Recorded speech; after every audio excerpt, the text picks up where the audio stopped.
Chapter 65. The Donkey Hand. North and East also passed, and so, for the very first hand of the tournament, the contract was just 1 heart. The declarer only needed to take 7 tricks, but Trap and Annabelle set it by 3 tricks. That gave us a score of 300. I wondered what the results had been at all the other tables in the room. Tony told me later that when you pass with a good hand because you expect to see the opponents, it's called a trap pass. Not exactly synchronicity, but close.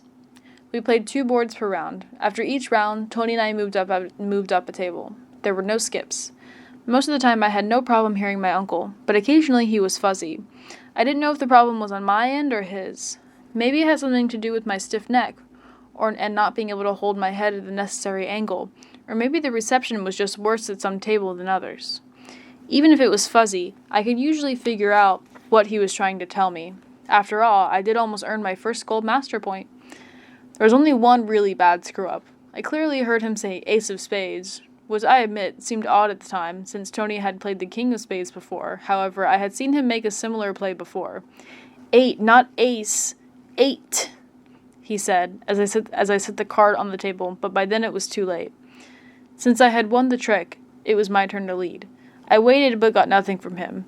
I don't think this was due to a problem with communication or perception. I think he was pouting.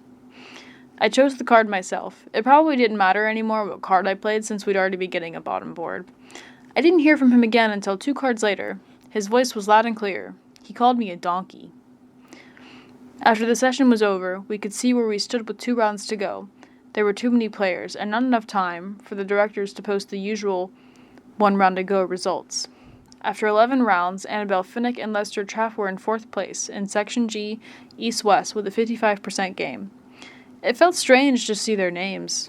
I wasn't too worried that somebody might notice their names. The only people who would check these particular results were the other 12 East-West pairs in Section G. Besides, people tended to only look for their own names. Tony and I stuck around another 20 minutes for the final results. Finnick and Trapp remained at 55% and 4th in their section. For this, they earned 0.7 platinum points. I wonder how much the donkey hand had cost them.